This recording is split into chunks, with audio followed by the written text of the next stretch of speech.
Hey, nature photographers, it is your generally friendly OM System and Photo Pro ambassador, Lee Hoy, coming to you once again. And today's video is one of those philosophical but critically important videos. Some of you are already tuning out because you're just a gearhead. Your portfolio probably reflects that too, because you don't watch the videos that will actually make the biggest difference in your nature photography. Hint, it ain't the damn megapixels.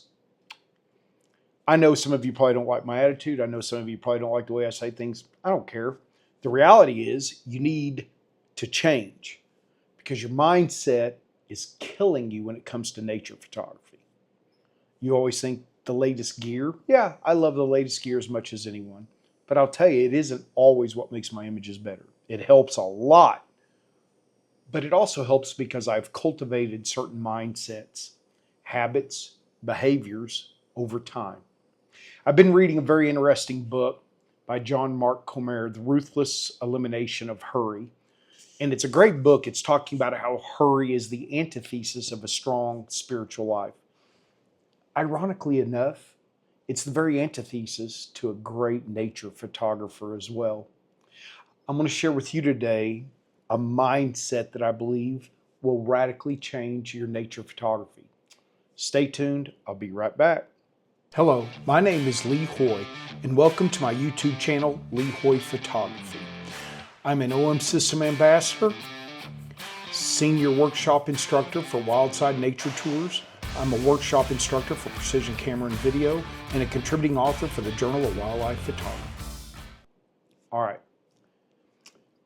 I have found over the years that changing certain mindsets, certain beliefs, then lead to certain practices.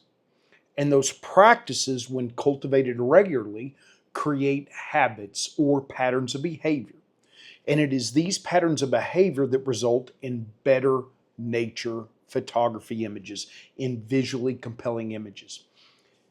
Change can be difficult. Change over time is one of those aspects of human life that the more we can cultivate change, the more we'll keep things fresh, the more we keep things exciting, the more we undertake spiritual improvement, self-improvement, financial improvement, health improvement, whatever it might be.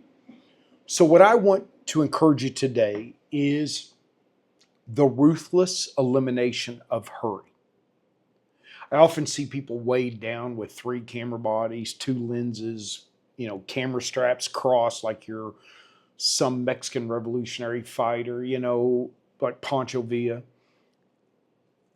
because you want to try to do it all. And that just leads to a lot of mediocre images. But when I talk about the ruthless elimination of hurry with regards to nature photography, here's step number 1. I want you, the next time you're in the field, to practice slowing your mind. Now, ironically enough, this is what I'm going to talk about. You need to be able to react quickly, okay? You need to be able to think fast, okay? But it has to be under control. So slowing your mind, if you can do things quickly, but it's as if the world is in slow motion, you can get much more done with regards to your controls and your settings and your features, so that eliminating a lot of unnecessary noise will improve your ability to focus on a subject or scene at hand. Again, we need to think fast, we need to react fast, but we need to slow our mind. If you can somehow make things happen in slow motion in a way. I don't know if you ever played baseball, but if you can get hyper focused on a pitcher's delivery and tune out everything else and just watch that ball, you'll be amazed how much more accurate you are in your hitting. I know for me, I was once so busy as a bird watcher. I was so busy chasing everything, and my images reflected that. And the more I slowed my mind, I am incredibly fast with my dials and controls. I think fast, but I slow things down externally. That's when I'm really capturing phenomenal images, okay? Second thing, focus, focus, focus. You know, I grew up going to Ruidoso Downs, which unfortunately got really flooded here recently. My aunt was a horse trainer. My ex-uncle was a jockey out there. And you know, you see the blinders on the racehorses to keep them focused on the lane ahead. If you can think of putting on mental blinders to keep you focused when you're looking through that viewfinder on what is going on, eliminate the sounds and distractions that are going on. Don't worry about other animals. Focus on the one at hand. I think if you can focus on one subject or focus on one landscape scene, one genre, in other words, if you're going out for the day, maybe focus on macro or landscape or wildlife or birds in flight. Focus on one concept. Maybe today I want to do black and white wildlife portraits. Maybe today I'm going to do macro with flash, right? Maybe today I'm going to do small, tiny insects with flash. Maybe another day I'm going to go out and use a long lens for dragonflies. Focus, focus, focus. Don't worry about 5,000 images unless you're shooting 50 frames per second, birds in flight. Yeah, but even then, I'm hyper focused on the subject or the scene. The more we allow our mind to get distracted by all the other things going on. Now, I'm not talking about excluding the voice of a workshop leader or your spouse or laughing and having fun at times. I believe great photography is also a social experience. However, if you can think of putting your blinders on, and a viewfinder is a perfect blinder. I mean, when I'm leading a workshop, I can get some great images. I won't lie. I can photograph so much easier and better when I'm by myself because I have a lot of distractions eliminated. But I love teaching, and it's okay. It doesn't bother me. But the reality is the more hyper-focused I get, the better my images will be, the more visually compelling images I'll capture. So that was number 2. Number 3, in the terms of eliminating hurry as a photographer, this one kills me, is seeing FOMO, the fear of missing out. You have to eliminate that from your thought process. I see that drive photographers to pass up great subjects or great opportunities because in their mind, there's always something better around the corner. Particularly if you're a birder who came into photography, this one plagues you. It's brutal. The thought that there's always something better ahead. So often there's something great right around us, but we just miss it in pursuit of the next thing. Or we hear someone go, oh, or declare something else, and we allow that to distract us. FOMO, the fear of missing out, ruins more images than maybe as much as technical inability. It really is hard on you and is going to make it harder for you to capture visually compelling images.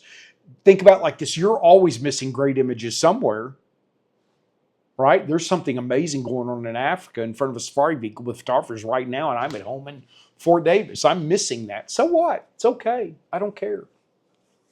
All right, number 4. My 4th thing under the ruthless elimination of hurry for nature photographers is I want you to practice mastering your system, master your field craft, and master your post-processing. Now, here's the thing.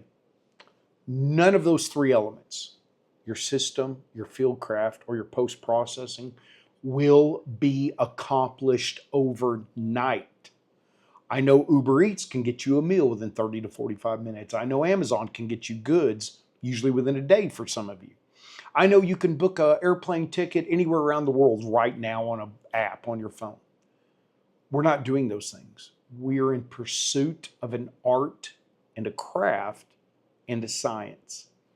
And mastering something requires the ruthless elimination of hurry.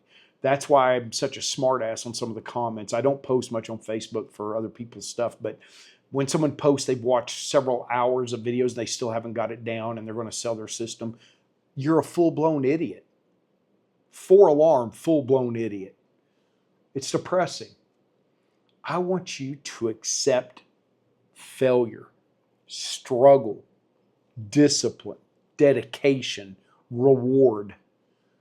That's all a part of the pursuit of art. Let's cultivate instead of, this rush, FOMO, fear of missing out, hurry, we got to do it all.